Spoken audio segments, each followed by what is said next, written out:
Señor, yo sé que tú estás en este lugar. Sé que tu presencia está en este lugar. Tú habitas donde habita la iglesia, Señor. Tú estás ahí, Señor. Y sabemos que iglesia es estar juntos, el estar reunidos, honrando tu nombre, exaltando tu nombre. Gracias, Señor. Te damos las gracias por estar aquí. Y queremos pedir que tú puedas hablarnos por medio de tu palabra. Que tú puedas ministrar a nuestras vidas, Señor. Que tú realmente puedas, Señor, traer una renovación a nuestro entendimiento, pero también a nuestro ser, a nuestra forma de mirar también la iglesia, Señor. Gracias porque todos nosotros tenemos un llamado, un llamamiento santo, Señor, para ti, Señor. Gracias por poder igual permitirnos, igual reunirnos, Señor. Gracias te damos porque, bueno, creo que así también como tú quieres también que la iglesia sea flexible, Señor. Gracias, Señor, te damos en el nombre de Jesús. Amén. Y amén. Estamos hablando porque la semana pasada en la Casa de la Cueca yo dejé enunciado el título como a modo de introducción. Nuestro llamado, nuestro llamamiento. Entonces ya vamos a hacer como la segunda parte de esto. Y a modo de recuerdo, de recordatorio, todos nosotros debemos entender que tenemos un llamamiento santo. Que todos nosotros tenemos un llamado, un ministerio. A todos nosotros Dios nos ha llamado a ser soldados de Cristo. Y un buen soldado de Cristo, como también lo habíamos hablado semanas anteriores, es aquel que tiene una causa, es aquel que tiene un llamado. Entonces, para ser un buen soldado tenemos que saber que tenemos ese llamado, que tenemos ese propósito, que tenemos lo que Dios nos ha dicho, que no es solo ser cristiano, no es solo que Dios nos ha salvado y perdonado, sino que Él nos ha dado un propósito, un destino. Le puede decir al que está a su lado, tienes un llamamiento santo. Eso es. Y dígaselo con fe, tienes un propósito. Al que está atrás tuyo ahora dile, tienes un propósito.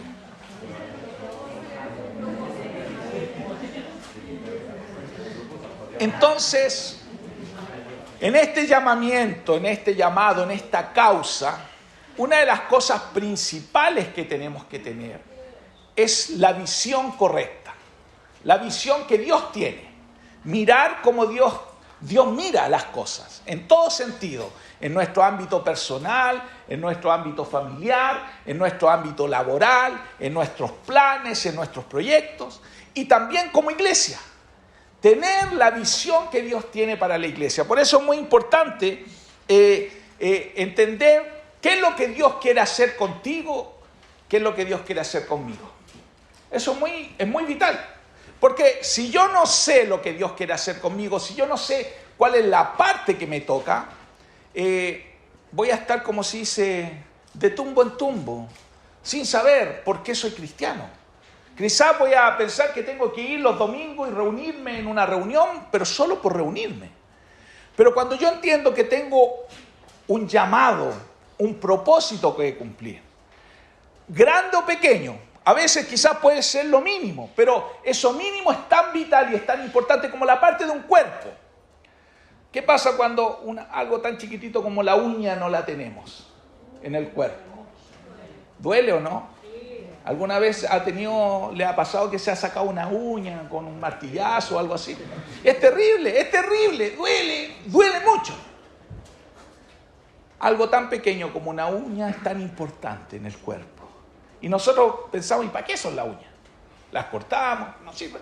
Pero cuando no están, son necesarias. Entonces, cada uno de nosotros tiene que cumplir un plan. Y es muy importante preguntarle a Dios, ¿cuál es ese plan para mi vida? ¿Cuál es ese llamamiento? ¿Cómo me quieres usar?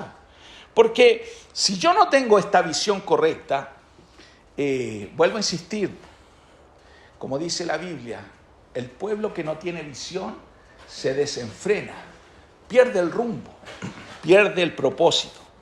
Por eso, cuando hablamos de la iglesia, tenemos que tener una visión correcta y no solo el concepto correcto de iglesia. Si yo le pregunto a usted, ¿qué es la iglesia? ¿Qué es la iglesia? Nosotros decimos, ¿cierto? ¿Es usted la iglesia? Sí, somos la iglesia. Ahora la pregunta es, ¿somos individualmente la iglesia o cuando estamos reunidos somos la iglesia? Cuando estamos juntos. Entonces podemos estar juntos en una plaza, podemos estar juntos en un local, podemos estar juntos en un quincho, podemos estar juntos en el campo, en el cerro, en el centro. Y ahí es donde está la iglesia. Y ahí es donde Dios manifiesta su gracia. Ahí es donde Dios manifiesta también lo que Él quiere hacer, porque Dios se mueve en medio de su pueblo, en medio de su iglesia. Por eso es tan importante entender esto, porque si nosotros no vamos comprendiendo que tenemos un rol, un papel o un puesto que jugar dentro de la cancha, aquí para todos los futboleros, ¿cierto? Cuando hay un jugador que le dicen, mira, tú eres el marcador derecho o vas a ser el arquero. Pero el arquero se pone así a mirar para otro lado, está ahí y le hacen un gol al arquero. ¿Qué le dice el resto de los compañeros? ¿Cierto? No, lo van a bendecir a ese arquero. ¿Cierto? Le van a decir, oh, no, ¿cierto? Van a estar muy enojados. ¿Por qué? Porque no cumplió su papel. Ahora, puede que usted sea bueno, sea como me pasa a mí. Yo le pongo empeño. No, pero yo soy malo. Totita, no se burle de mí. Sí, soy muy malo. Pero le pongo el empeño. ¿Y qué tengo que hacer? El esfuerzo. Y así mismo en la iglesia. A lo mejor tú dices, yo no soy tan capaz. O no sé, a veces ve que decimos, no, yo no voy a cantar tan fuerte porque no quiero pasar la vergüenza que canta el pastor. Pues el pastor canta y súper desafinado. La otra vez me reclamaban los hermanos del Zoom que decían que lo único que se escuchaba era mi voz mala. Ve, mire, la Maurita, ve, también está. Pero no importa, Dios nos da de su gracia. Eso es lo que tú tienes que entender. Que aquí no importa mucho lo que a veces pensamos nosotros mismos, sino que aquí lo importante es lo que Dios piensa de ti, cómo Dios te ama, qué es lo que Dios piensa. Porque a veces nosotros nos pensamos que no tenemos muchas cosas para dar o para hacer, o no tenemos muchos talentos, pero Dios no mira lo externo, Dios mira lo interno. Puedes decirle al que está atrás tuyo, Dios tiene planes contigo. Pero míralo a los ojos y dile así, Dios tiene planes contigo, al que está al lado tuyo ahí.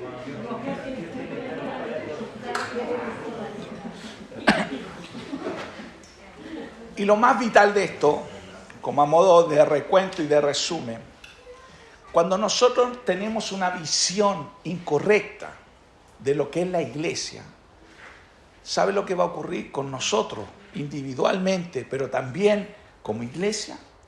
Que vamos a ir decreciendo, nos vamos a ir estancando.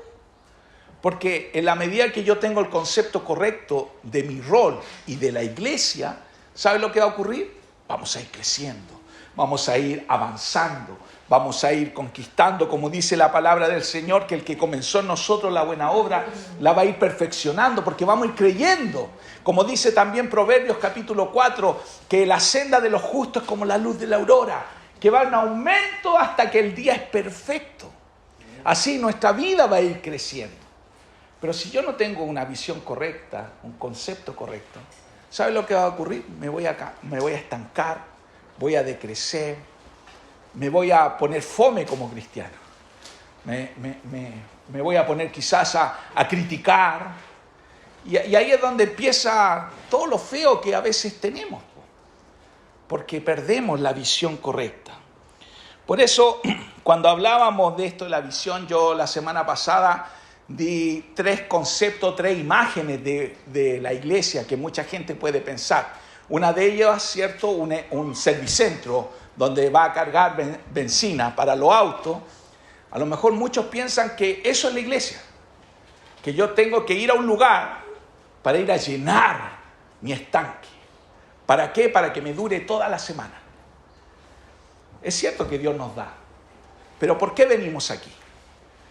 No venimos a buscar, venimos a dar. Pero Dios es un Dios, cantábamos recién, es un Dios de milagros, y Él hace como quiere. Pero yo no vengo porque necesito que Dios cargue mi vida. También podemos tener el concepto, ¿cierto? Yo le hablaba la semana pasada esta imagen de ir a un cine. Y pensamos que la iglesia es un cine, entonces yo vengo de espectador. No me hago parte del culto, sino vengo a mirar, a observar. Como voy a un cine, ¿cierto? En un cine me siento en una butaca y espero que pase la película. Antiguamente yo vivía en Subel. En Subel había un cine. Y cuando el cine, la película, ¿cierto?, se trancaba y todo, ya vos cojo, le gritaban. Me parece que el que pasaba la película era un cojo, yo creo, porque hasta el día de hoy yo también cuando ya vos cojo grito, no sé por qué quedó ese dicho del cojo. ¿Será que siempre el que pasaba las películas era un cojo? Pero uno va al cine ¿a qué? A que pase la película, ¿cierto? ¿Y qué pasa si la película se corta? Uy, devuelvan la plata, ¿cierto? Porque uno va como eso. Y a veces uno también piensa que eso es la iglesia. O el otro concepto que podemos tener de ir a un supermercado, a un hipermercado, ¿cierto? Que pensamos que ahí es el lugar donde yo voy a ir a comprar, a donde voy a ir a adquirir mis bienes, voy a ir a adquirir mis cosas. Y el cuarto concepto que dije la semana pasada del crucero, ¿cierto? El crucero. Yo voy a un crucero, bueno, yo nunca he ido a un crucero, pero me imagino que te sirvan, ¿cierto? Y en los cruceros eso ocurre, que hay pocos tripulantes y mucha gente que va de paseo. Entonces esa gente no está cumpliendo su función. Entonces, cuando nosotros vemos estos cuatro conceptos o imágenes de iglesia, una iglesia pensando que la iglesia es como un supermercado, como un servicentro para cargar benzina, o como un cine, o como un crucero, nosotros podemos ver que todo esto cuando uno tiene esta visión, tiene algunas cosas en común. ¿Y cuáles son las cosas en común? Que la gente que piensa que eso es la iglesia, es gente que quiere agarrar algo, que quiere tomar algo, que tiene una visión consumista. Y cuando uno tiene una visión consumista, aún dentro de Cristo, aún dentro de la iglesia, ¿sabe lo que va a ocurrir? La iglesia nunca va a crecer. Por el contrario, cuando hay ese concepto, la iglesia muere. Se mata la iglesia. Se mata las ganas de ser iglesia. Por eso es tan importante que cada uno de los que estamos acá, de los que van a ver después esta grabación, de los que están vía Zoom, podamos entender que todos nosotros nos corresponde un papel que cumplir. No podemos ser cristianos consumistas. Vivimos en un mundo donde todo el consumismo es lo que es donde genera todas las cosas. Vivimos en un mundo donde hay que consumir, consumir, consumir, gastar, gastar, gastar, tomar, tomar, tomar, comer, comer, comer. Pero en Cristo no es así. Es cierto que Dios nos da. Pero la pregunta importante es, ¿qué tengo que darle yo al Señor? Yo sé que usted de inmediato piensa, mi vida. Sí, ok, súper bien, súper buena respuesta, un 7. Pero ahora en la práctica, ¿qué le tiene que dar? Y eso es lo que nos tenemos que ir planteando, porque o si no, somos cristianos que nunca estamos satisfechos, que siempre queremos más, pero no más de Dios, sino más de los regalos de Dios.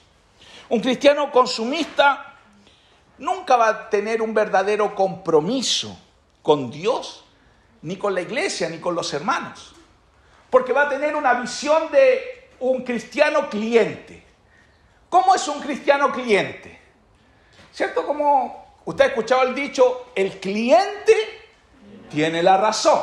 Entonces un cristiano cliente es aquel que, si me siento bien, si todo va bien, si todo lo que yo pido me lo dan, voy a ser feliz en esa congregación o con esos hermanos. Pero si no me dan lo que me da, lo que yo quiero consumir, lo que yo estoy pidiendo, me voy y me busco otro proveedor.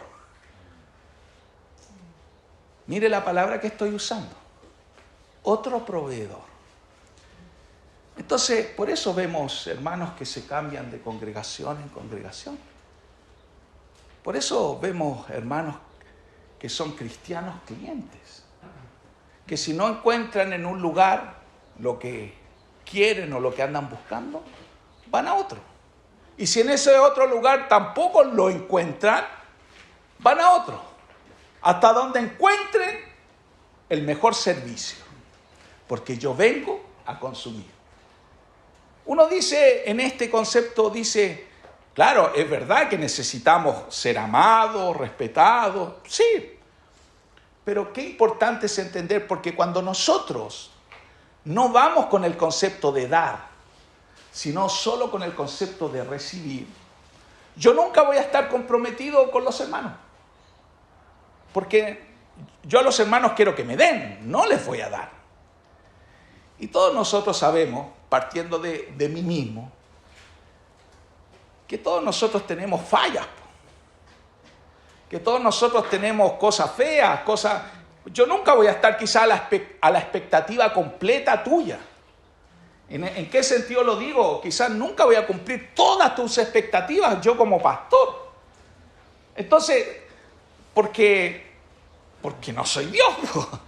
Y aunque me quiera esforzar y todo, y quiero, y eso siempre es mi deseo, siempre van a haber cosas que no voy a poder cumplir. Y así mismo, cada uno de nosotros, pues, el hermano que está al lado tuyo, el que está atrás, el que está viendo el video, el que está por Zoom, nunca nos vamos a cumplir esas expectativas. Porque siempre hay cosas. Entonces, pero si yo voy con el concepto de cliente, claro, este me defraudó, me busco otro proveedor.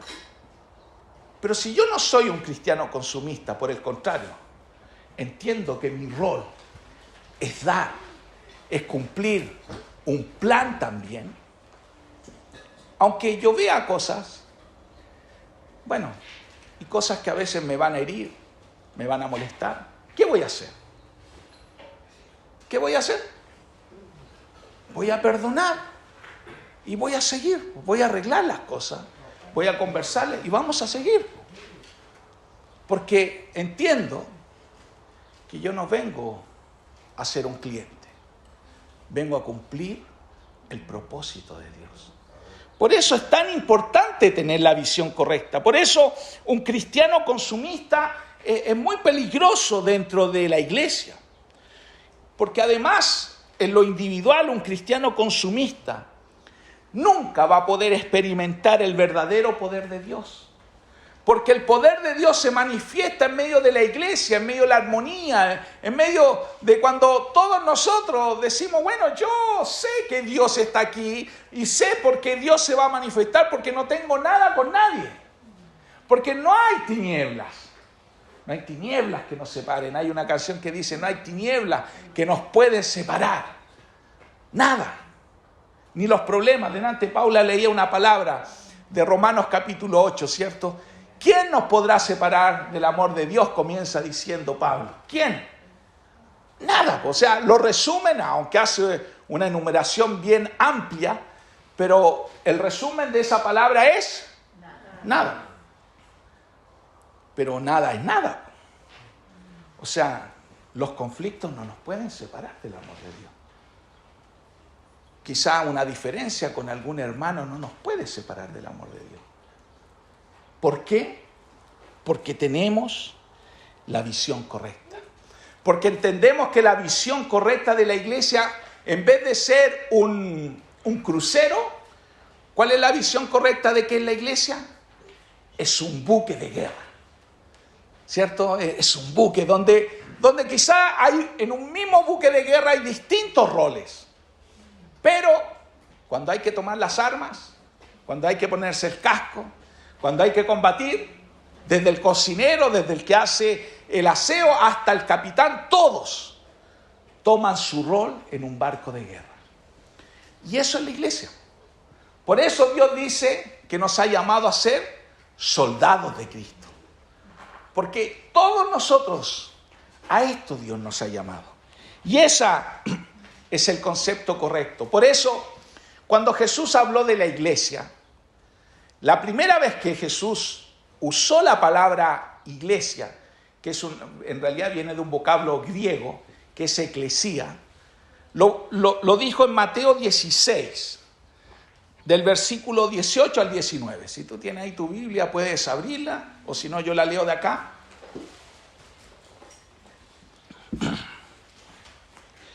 Y dice Jesús en Mateo 16, del 18 al 19.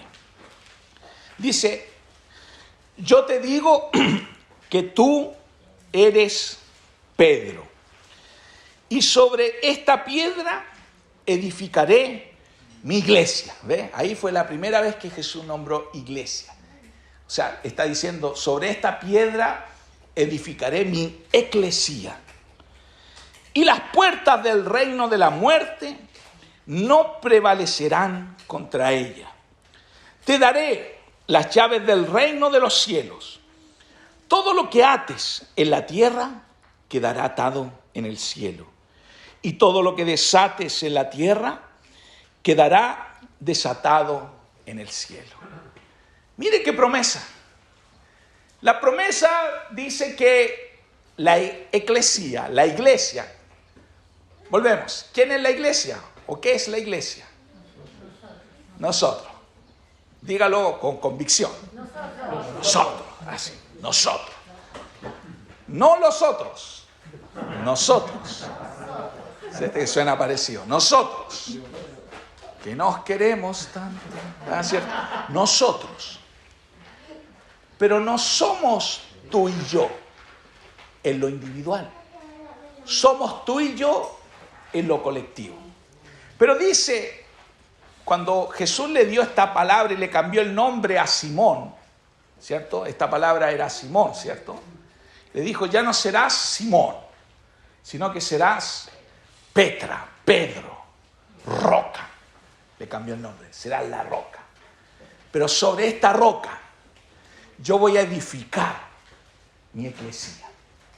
Pero dice que esta eclesía tendrá una característica, que juntos irán a las puertas o al reino de las tinieblas, como dice aquí, y la destruirán. Irán a las mismas puertas del infierno y la derribarán. Pero ¿cómo se puede hacer eso? En la medida que tú y yo seamos verdaderamente la eclesía de Cristo y entendamos la visión correcta de por qué Dios dijo esta palabra. Por eso, si pudiéramos definir lo que es la eclesía de Cristo, la iglesia de Cristo, es un grupo de personas llamadas a salir de las tinieblas para convertirse en morada de Dios, en presencia de Dios, en el cuerpo de Cristo, en convertirse en la familia que el Padre ha querido, en convertirse en ese templo del Espíritu Santo, para reinar con Cristo y para extender el reino de Dios en toda la tierra. Esa es la eclesía. Es como dice Primera de Pedro, capítulo 2, versículo 9, ¿cierto? Mas vosotros sois linaje escogido, real sacerdocio, nación santa, pueblo adquirido por Dios, para que anuncies las virtudes de aquel que los llamó de las tinieblas a su luz admirable.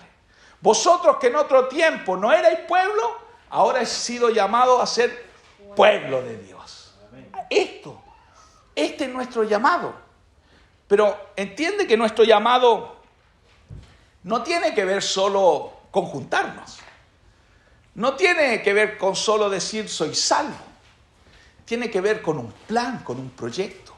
Por eso, cuando Jesús habló sus últimas palabras en Mateo 28, del 18 al 20, Él dijo, toda potestad me es dada en el cielo y en la tierra.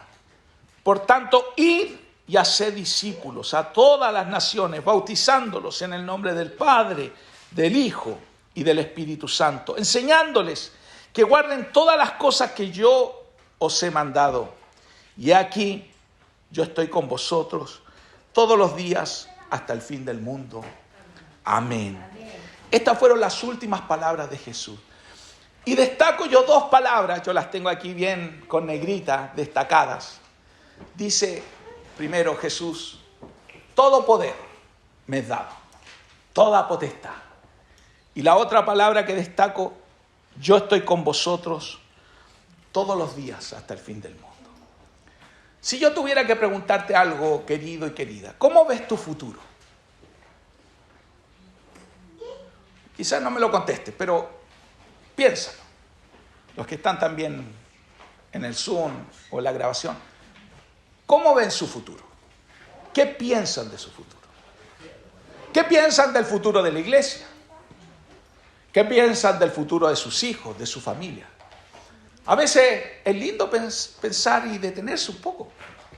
Ahora, la pregunta, muchas personas no piensan sobre el futuro porque quizás el futuro les da temor, les da desesperanza. Por eso, cuando Jesús les habló estas últimas palabras a sus discípulos, Él enfatizó dos promesas. Primero, que Él, Jesús, tiene toda la autoridad. Es como cantamos, ¿cierto? Tiene poder, todo poder. Jesús, el Todopoderoso. Entonces Jesús dijo, yo tengo todo el poder. Y la segunda promesa que les dijo es que Él promete estar con nosotros todos los días hasta el fin del mundo. Entonces, yo tomando estas dos promesas, que Él tiene todo el poder y que Él promete estar conmigo todos los días, de estas dos promesas yo tengo que pensar sobre mi futuro. De esas dos promesas yo tengo que pensar sobre el futuro de la iglesia, porque la visión, es verdad que la visión es de ahora, pero es de ahora hacia adelante. Cuando nosotros hablamos tener visión, es expandir lo que miramos. No es solo mirar el ahora, no es solo mirar el ayer, es el mirar el ahora y para adelante.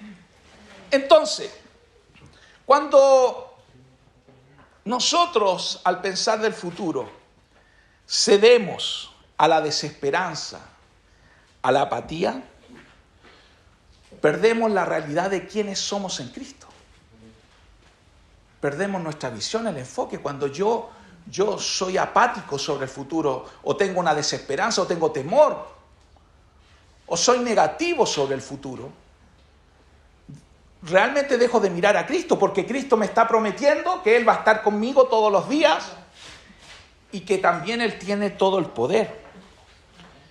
Y yo creo que este es el mayor engaño, o lo que más el enemigo hace en este tiempo sobre la iglesia. Es que la iglesia deje de mirar a Cristo, deje de mirar y de proyectarse para el futuro, y de tener una esperanza para el futuro, y de tener la visión correcta para el futuro. Porque cuando el enemigo nos engaña y nos hace mirar solo el ahora, o nos hace mirar con desesperanza el futuro, con apatía al futuro, nosotros perdemos lo que Dios quiere hacer con mi vida. Perdemos la perspectiva, perdemos nuestra identidad como cristianos. Por eso, si yo les tuviera que hacer una pregunta, ¿cómo veremos que la luz de Cristo resplandezca en este tiempo sobre las tinieblas en todo el mundo? José de Nantes daba una palabra y decía que ha sido no un tiempo fácil, y que de repente uno ve y que las tinieblas me parece que han ganado mucho espacio, muchos lados, mucho terreno. Entonces la pregunta es, porque tú y yo somos la luz del mundo, entonces, ¿cómo va a resplandecer esa luz? ¿Cómo yo voy a resplandecer? ¿Cómo vamos a resplandecer? Y la respuesta es muy sencilla y muy fácil. Cuando haya un compromiso total y verdadero de nosotros, la iglesia. Solo con un compromiso real, sabiendo quién ha prometido que tiene el poder y que estará con nosotros. Por eso, Por eso cuando Jesús le habló a la iglesia y les habló a sus primeros discípulos en Mateo 5 y les dijo, vosotros sois la sal de la tierra, vosotros sois la luz del mundo. Él no estaba solo hablando en metáfora, no estaba solo creando un sermón, sino que él estaba hablando una realidad. ¿Y qué significa que seamos luz? El ser luz involucra acción, involucra movimiento. Nunca el ser luz involucra una actitud pasiva, sino por el contrario, activa. Como también en Marcos capítulo 4, versículo 21, Jesús también habló e hizo una pregunta sobre ser luz. ¿Acaso se trae una lámpara para ponerla debajo de un cajón o debajo de una cama? Decía Jesús, cuando hablaba de que todos nosotros tenemos una luz. Esa luz tenemos que ponerla debajo, él habla en la Reina Valera, dice de un almud, pero en realidad es debajo de un cajón o de una cama. O sea, dicho de otra forma, ¿la luz se debe esconder? ¿Por qué a veces escondemos la luz? ¿Por qué a veces ponemos la luz debajo de un cajón? ¿Y qué es poner la luz debajo de un cajón? Es cuando la iglesia, volvemos a los conceptos anteriores, solo tiene un concepto consumista, de cliente, de cristiano cliente. Cuando yo pongo la luz debajo de un cajón es porque solo estoy pensando en mí mismo. Solo pienso en mis propias necesidades y en las de mi propia familia. Siempre estoy viviendo para el materialismo. Y nunca voy a permitir que la luz brille, porque me centro en lo material. ¿Y qué significa poner la luz debajo de la cama? Significa cuando uno tiene una vida cómoda, cuando queremos ser servidos. Volvemos a estas visiones incorrectas de cristiano cliente. Necesito que me sirva, necesito la comodidad. Una persona así solo vive para sentirse cómoda, intentando evitar cualquier situación que le sea incómoda. No le gusta la incomodidad. Entonces, cuando estamos así, cuando no queremos que Dios nos incomode, va a ser muy difícil ser luz. Va a ser muy difícil brillar, porque realmente estaremos ocultando la luz de Cristo. Por eso Dios dice que debemos hacer discípulos. Pero Él dice que Él tiene el poder y Él estará con nosotros, ¿cuándo? Todos los días. ¿Pero cuándo? Porque este tiene un concepto. Yo destaqué estas dos palabras. Pero si ustedes ven el concepto en medio, dice, toda potestad, todo el poder lo tengo yo. Por tanto, vayan y hagan discípulos, bautizándolos, enseñándoles. Y ahí promete que, y yo estaré con ustedes todos los días hasta el fin del mundo. Entonces, si yo pudiera preguntarme o preguntárselos, o que nos preguntemos, ¿por qué a veces pensamos o sentimos que Dios no está con nosotros? ¿Por qué a veces dudamos que Él estará todos los días hasta el fin del mundo? ¿Por qué a veces dudamos o pensamos que el poder de Dios no está actuando o obrando en nuestras vidas? Y a veces decimos, ¿por qué Dios promete que Él tiene el poder si yo no veo su poder en mi vida, en mi familia, en mi hogar, en mis situaciones, en una enfermedad, etcétera? ¿Por qué si Él prometió estar todos los días hasta el fin del mundo? ¿Por qué a veces siento que Él no está conmigo, me siento solo, desvalido? ¿Por qué? Y a veces pensamos, bueno, Dios entonces no cumple su promesa. En realidad lo que dice la palabra de Dios pareciera que no es verdad. Pero es que a veces hacemos las preguntas incorrectas. Porque la pregunta correcta o la reflexión correcta sería, ¿estoy yo haciendo discípulos? ¿Estoy yo haciendo discípulos a otros? Porque entiendo que cuando yo hago discípulos, o sea, dicho de otra forma, cuando yo cumplo mi rol, mi propósito, mi llamado dentro de la iglesia, cuando yo cumplo el plan que Dios me ha llamado, Dios va a estar conmigo todos los días. Y voy a poder ver su poder obrando. Pero cuando yo no hago discípulos, ¿cómo voy a ver el poder de Dios? ¿Cómo voy a ver que Dios está conmigo todos los días? Por eso es tan importante hacer discípulos. Porque cuando hacemos discípulos, cuando somos discípulos y hacemos a otros discípulos, lo que estamos haciendo que la gente sea transformada y apliquen la verdad de Dios en sus vidas. O sea, estamos afectando la vida de las personas. Por eso, yo entiendo que venir a una reunión como esta, escuchar la palabra, sí, o ver un video, o verlo en vivo, o verlo un video grabado, sí, es lindo aprender, sí. Pero yo entiendo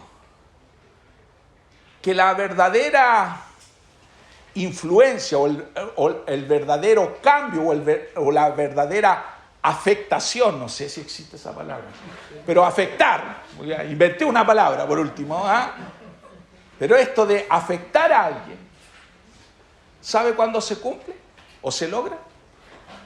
Cuando yo empiezo a caminar con esa persona y esa persona quiere ser una discípula o un discípulo. Cuando quiere transformar su mente y aplicar la verdad de Dios. Ahí es cuando la verdad de Dios se transforma, ¿saben qué? En un virus. Pero en un virus, el mejor virus, pues no como este COVID, sino el virus de verdad. El virus del Evangelio, que puede transformar las vidas. Por eso, Jesús en Mateo 13:33, Él dice así, Jesús también usó la siguiente ilustración. El reino de los cielos es como la levadura que utilizó una mujer para hacer pan. Aunque puso solo una pequeña porción de levadura en 3 medidas de harina, la levadura impregnó toda la masa. ¿Cómo se puede lograr eso?